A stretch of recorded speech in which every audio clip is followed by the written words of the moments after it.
कैसा है इसके बारे में अनुमान लगाने हमारी टीम गांव-गांव गली-गली चल रही है, केवल यह जानने के लिए कि आखिर उत्तर प्रदेश की जनता सोचती क्या है। कुछ युवा साथी मिले हैं, इनसे बात करते हैं और देखते हैं उत्तर प्रदेश का मूड अभी क्या है। क्या नाम है आपका? मोहम्मद रिजवान। मोहम्मद रिजवान साहब कहाँ के रहने वाले हैं? खलीलाबाद। खलीलाबाद। खलीलाबाद संत कबीर नगर के नाम से जाना जाता है। पहले पीस पार्टी के अध्यक्ष मोहम्मद डॉक्टर अयूब साहब की पार्टी, वहाँ से मतलब उनका पनपना शुरू हुआ था। क्या लगता है अभी जो वर्तमान सरकार चल रही है भाजपा की, कैसा रहा इनका कार्यकाल? इनका कार्य कुछ नहीं था सर, इनका बिल्कुल बेकार ही कार्य था। इस साल 5 साल में मतलब भाजपा सरकार से कोई काम नहीं हुआ है। क्यों? जैसे बिजली कहते हैं लोग भाजपा वाले कि बिजली पहले 7 घंटे 6 घंटे आती थी, अभी बिजली 22 घंटे मिल रही है। क्या बिजली भले से ही 24 घंटा नहीं, पूरा दिन रात रहे, पर अरे वही बात मतलब तभी कट रही है बिजली ना भी। लेकिन जो बिजली हमारी महंगा हुई है, बिजली पानी जो बिजली पानी मेरा महंगा हुआ है, वो हमारे जब अखिलेश सरकार आएंगे 10 मार्च को, तो वो 300 यूनिट बिजली फ्री लेकर आ रहे हैं। ठीक है, हाँ, वो फ्री लेकर आएंगे। और जो हमारे अखिलेश जी जो अभी तक कर चुके थे पिछली सत्ता में, और आगे उससे बड़ा कर रहेंगे। और ये योगी जो सरकार है ना, ये अभी तक कुछ नहीं की है। हम पढ़े हुए हैं, हम भी, लेकिन हम लोग अभी तक रोजगार क्या मिली रोजगार भाई? चीज की तैयारी आप अभी करते हैं? सर मैं देखिए, मैं आईटी का छात्र हूँ, ठीक है। और सर पढ़ाई कौन, आईटी में क्या पढ़ रहे हैं? मैकेनिकल के हूँ। मैकेनिकल करते हैं। कहाँ से कर रहे हैं? देवरिया से कर रहे हैं। अच्छा, देवरिया से कर रहे हैं। देवरिया का उधर का विधायक कौन है? देवरिया के विधायक इसमें सत्यप्रकाश मणि त्रिपाठी जी हैं, जो भाजपा से हैं। क्या कार्यकाल कैसा है उनका? कुछ भी कार्यकाल नहीं उनका कार्यकाल क्या है भाई? कुछ नहीं कर रहे हैं। जो पहले से बने हमारे यहाँ सड़क डेढ़ इतना गड्ढा है अभी सड़क को। क्या नाम है आपका? मेरा नाम जावेद अंसारी है। हाँ, और यहाँ के हमारे योगी जी जो हमारे मुख्यमंत्री हैं, वो गए थे, हमारे गांव तक गए, लेकिन उनके आने पर बस रोड पे मिट्टी भरी गई। और आज देखिए उसी मिट्टी में लोग इतना पैर में धंस के लोग जाते हैं आज। अच्छा, लोग कहते हैं रामगढ़ ताल या नौका बिहार का विकास हुआ, पर्यटक बड़ा आ रहे हैं, पर्यटन के क्षेत्र में कई लोग का यहाँ रोजी रोटी लगा हुआ है, तो इसे आप इसके योगदान में नहीं मानते? हमको भाई रोटी दाना चाहिए, हमको इतना बड़ा नहीं है भाई। विकास है, अच्छा विकास है, पर वो बस अपने गोरखपुर में कर रहे हैं, कहीं बाहर नहीं कर रहे हैं। और गोरखपुर के चुनाव ना, इस टाइम भी गोरखपुर से वो चुनाव हारेंगे। अयोध्या छोड़ के आए हैं तो गोरखपुर भी उनको छोड़ना पड़ेगा। अच्छा, बस। हाँ, रुकिए। क्या नाम है आपका? संदीप राज जाटव। नीले कलर का गमछा आपने लगाया हुआ है, फर्स्ट क्लास मूछों पे आपने ताव दिया हुआ है। यह कहाँ के रहने वाले हैं जाटव साहब? गोरखपुर के ही रहने वाले हैं। तो किसी विशेष विचारधारा से प्रभावित हैं आप, या जो वर्तमान सरकार चल रही है उससे खुश हैं, या बदलना चाहते हैं? क्या है आपका सोच? हम इस सरकार को बदलना चाहते हैं। अच्छा। हम नहीं, पूरे देश की जनता भी बदलना चाहती है, पूरे सरकार को। अच्छा। पूरे बीजेपी को हटाना चाहती है। क्यों हटाना चाहती है? क्योंकि बीजेपी की सरकार ही बहुत ही खराब है। अच्छा। ना ही रोजगार देती है, ना ही शासनकाल इसका ठीक है, कुछ भी सही नहीं है। अच्छा। किसका शासनकाल आपको लगता है कि बीजेपी से बेहतर हो सकता है? कोई भी है, पर इसको हटाना चाहिए पहले नंबर। ऐसे नहीं, जैसे क्या विकल्प क्या है? जैसे मान लीजिए इनका शासनकाल अगर बेहतर नहीं है, तो बेहतर शासनकाल होता कैसा है? कुछ सोचे हैं आप? सोचे ये है कि हमारे चंद्रशेखर आजाद भाई जी को एक बार मौका दिया जाए। एक ही सीट पे लड़ रहे हैं तो सरकार तो बना नहीं पाएंगे। पूरी सीटों पर लड़ेंगे, ठीक है, वो पूरी सीटों पर लड़ेंगे और बहुत जल्दी ऐलान होगा पूरी सीटों पर लड़ना। अच्छा, गोरखपुर में चंद्रशेखर रावल आ रहे हैं। गोरखपुर से एक युवा क्रांतिकारी, जैसे कांग्रेस की तरफ से डॉक्टर चेतना पांडे और अनिल दुबे के बीच में है, जिसको टिकट मिलेगा, वह लोग आ रहे हैं। तो लोगों ने कहा कि यहाँ बाहरी लोगों को उतना कोई वैल्यूएशन नहीं दिया जाएगा। आपको लग रहा है कि चंद्रशेखर रावल के लड़ने से बसपा कमजोर होगी? क्योंकि बसपा भी दलित वोटर को आकर्षित करती है और चंद्रशेखर रावल के तरफ दलित युवा ज्यादा आकर्षित है। तो आपको क्या लग रहा है, चंद्रशेखर रावल बसपा का नुकसान करेंगे या योगी जी को हरा देंगे? देखिए, बसपा के बारे में हम नहीं कुछ बोलेंगे, ठीक है। जो भी होगा सब अपने मेहनत से लिया जाएगा, वोट कमाया जाएगा, ठीक है। तो आप ये बताइए, बसपा की तरफ है कि चंद्रशेखर रावल की तरफ है? देखिए, हम सच्चाई की तरफ है, जो सच्चाई लड़ेगा उसके तरफ हम लोग। वोट तो एक ही को देंगे, या तो बसपा को देंगे या चंद्रशेखर रावल को देंगे। भाई को देंगे। आप चंद्रशेखर भाई को देंगे। चलिए, क्या नाम है सर आपका? जी मेरा नाम मोहित यादव है, मोहित यादव जी कहाँ के रहने वाले हैं? गोरखपुर का। गोरखपुर के। आपका मिजाज क्या कह रहा है, यही है कि कुछ अलग? जय अखिलेश जय समाजवाद बस। क्या नाम है भाई साहब? राजन कुमार गौतम, राजन कुमार गौतम। कहाँ के रहने वाले हैं? गोरखपुर। गोरखपुर। आपका मिजाज? मेरा मिजाज ये है कि बसपा को वापस सत्ता में लाएं। उनके शासनकाल में अच्छी कानून व्यवस्था थी और रोजगारी भी कम थी। मतलब उनके शासनकाल में मिला जुला के सब अच्छा चल रहा था, लेकिन जब से बीजेपी का शासनकाल आया है बेरोजगारी बढ़ गई है। जनता के युवाओं में इतने ज़्यादा बेरोजगारी बढ़ गई है कि युवा घूम रहे हैं। तो आपको लगता है कि अगर बहन मायावती जी प्रदेश की मुख्यमंत्री बन जाएं तो युवाओं को रोजगार अधिक मात्रा में मिलेगा? चलिए ठीक है। क्या नाम है सर आपका? मुकेश यादव, मुकेश यादव जी। कहाँ से आए हैं? गोरखपुर के रहने वाले गोरखपुर के ही रहने वाले हैं। क्या मिजाज कर रहा है गुरु आपका, कैसा है? हैं कि हमारा अखिलेश यादव फिर से वापस आ जाएं। वापस आ जाएं। और उसके बाद आप थोड़ा आगे आइए। नहीं भाई अखिलेश यादव आ रहे हैं। और आप अभी कुछ वीडियो के पहले अभी आप कोई गाना सुना रहे थे, आगे आइए। आप ही थे ना?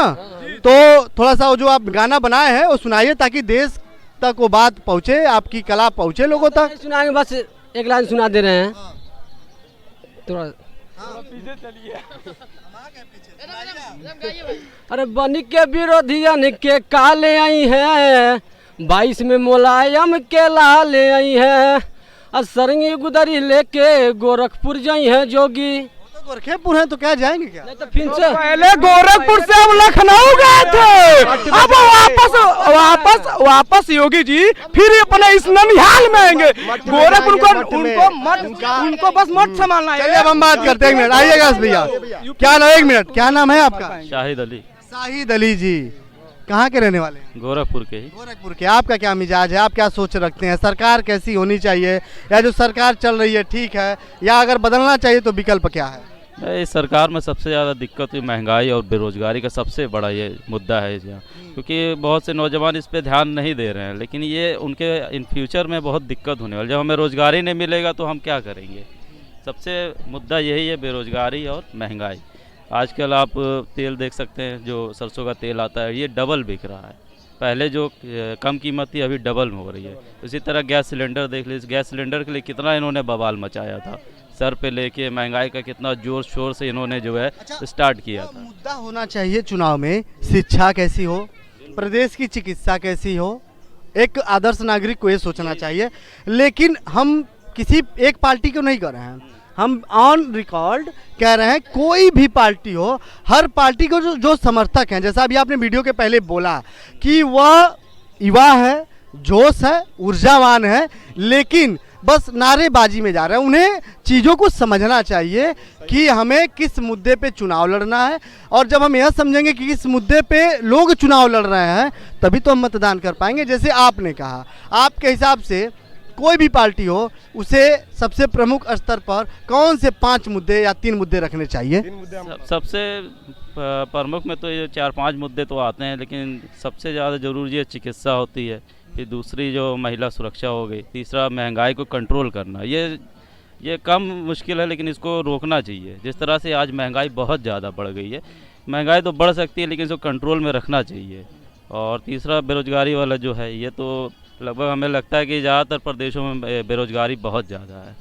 जैसे अभी न्यूज़ पे अभी बिहार में देख लीजिए आप, बिहार में कितनी ज़्यादा जो उत्तर प्रदेश में इस समय बहुत ज़्यादा आबादी है, हम एक बड़े प्रदेश हैं, तो यहाँ के युवाओं का सबसे बड़ा मोटो यही होना चाहिए, जो सरकार कोई भी हो, किसी भी पार्टी का हो, चूँकि पत्रकारों का काम है आपकी आवाज़ देश तक, सरकार तक और लोगों तक पहुंचाना, और हम अपना काम बड़े ईमानदारी से करते हैं, ऑन रिकॉर्ड कह रहे हैं इसलिए कि हम आप सबकी बात जो आप जैसे कहते हैं हम सेम वैसे ही दिखाने का काम करते हैं। लेकिन आपको भी चाहिए कि आप कोई भी जो टिप्पणी करें वह एक मर्यादा के अंतर्गत करें। और कोई अपनी विचार रखना चाहता हो? हाँ बताइए। मेरा नाम अरबाज खान है। कहाँ से आए हैं? यहीं गोरखपुर का निवासी हूँ मैं। बताइए आप। ठीक है।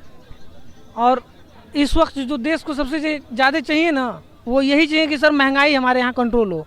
आज एक सिलेंडर आप खरीद लीजिए 990 रुपये का मिलेगा, और जबकि भाजपा की कांग्रेस की सरकार थी। मैं किसी सरकार की समर्थन नहीं कर रहा हूँ, हम लोग आम आदमी है सर। आम आदमी को चाहिए क्या होता है? आम आदमी को चाहिए होता है शिक्षा, बहुत ज़रूरी है। हर गरीब चाहता है हमारा बच्चा पढ़े लिखे बड़ा लेवल तक जाए। और चिकित्सा चाहिए सर, यही एम्स दिख रहा है आपको, उसका उद्घाटन हो चुका है, लेकिन जाके कभी कर लीजिए, 100 रुपये का इलाज नहीं होगा उसमें।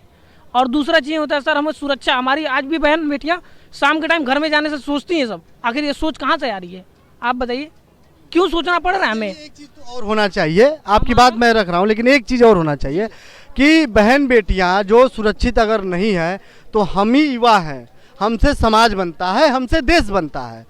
हम ही में से कोई अपराधी निकलता है और हम ही में से कोई अपराध करता है।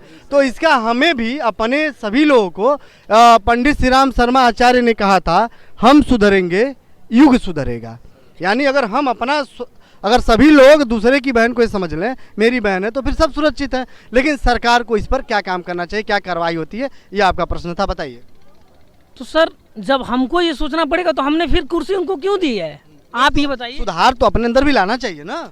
तो हम ये सोचेंगे तो हमने पावर एक आदमी को तो चाहिए ना, उसको तो ऐसा कुछ लाना चाहिए ना कि आदमी अब हम डरे, कानून से डरे। ये भाई क्या कहाँ करना? आज सऊदी अरबिया में देख लीजिए, अपना बगल वाला दिल्ली देख लीजिए, इतना मस्त कानून है वहाँ का, जगह जगह सीसीटीवी कैमरा लगे हुए हैं। दिल्ली घूम के आया हूँ मैं, देख चुका हूँ सारा। अगर एक बेहतर सरकार चलाना हो, मैं बस ऐसे उदाहरण के तौर पे कह रहा हूँ कि मान लीजिए कल आप मुख्यमंत्री हो गए, तो आप मुख्यमंत्री बनने के बाद आपको क्या लगता है कि हमको क्या ऐसा काम इम्प्लीमेंट करना चाहिए जिससे मेरे प्रदेश में खुशहाली आ जाए? सर ये तो कोई छोटा सा डिसीजन तो है नहीं कि इसको तुरंत ले लिया जाए। कुछ भी आपके अंदर एक मोटो होगा ना, जैसे अभी तक आप जिस समस्या से सबसे ज़्यादा जूझ रहे होंगे तो सबसे पहले उसे सही करेंगे। तो आपके अंदर क्या लग रहा है कि क्या ऐसा कर लेना चाहिए? मैं पहले ही बता चुका हूँ, ये कोई छोटी सी बात तो है नहीं कि तुरंत ऑन द स्पॉट जो भी मुंह में आया वो बोल दें, क्योंकि 75 जिले हैं अपने प्रदेश में और इतने बड़े जिले को कंट्रोल करना एक बहुत बड़ा चैलेंज है। ठीक है, तो जो अभी हमारे सामने गुजर चुका है उसको देखना चाहिए ना सर। दिल्ली कोलकाता कहाँ से मजदूर सीधी बात करते हैं, सीधी सीधी बात करते हैं।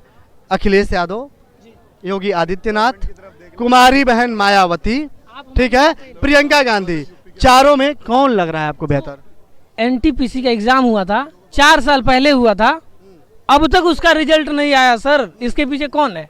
सरकार, आखिर केंद्र में भी भाजपा बैठी हुई है, राज्य में भी भाजपा बैठी हुई है, फिर कौन एम्प्लॉयमेंट का जिम्मेदार है? भर्ती का 69 शिक्षक भर्ती का घोटाला करते रहे, सब पेपर लीक करते रहे। इन लोग का कौन सरकार है, कैसे चलाते हैं सब सरकार? इस तरह थोड़ी ना सरकार चलेगा, बताइए। यह नपा तुला आपने एक असर देखा युवाओं के अंदर सरकार की योजनाओं के खिलाफ क्या आक्रोश है या इनका क्या सोच है? यह अपने आम इंसान लैपटॉप नहीं मांगता है, आम आदमी फ्री का पानी बिजली नहीं मांग रहा है और आम आदमी नए नए स्कीम नहीं मांग रहा है। आम आदमी इतना चाह रहा है कि वो 9 to 5 की जॉब करे, उसको एक बढ़िया सैलरी मिले, अपने घर को चला सके। तो देखिए हमारे सत्ता के सिंहासन पे बैठे हुए बड़े बड़े राजनेताओं और लग्जरी गाड़ियों में चलने वाले बड़े बड़े अफसरों कि आपके देश का यह युवा क्या सोच रख रहा है और इस युवा को सड़क पर आकर संघर्ष न करना पड़े, यह आपकी जिम्मेदारी बनती है। ऐसे ही और वीडियो के लिए आप देखते रहिए जन तक। बहुत बहुत धन्यवाद।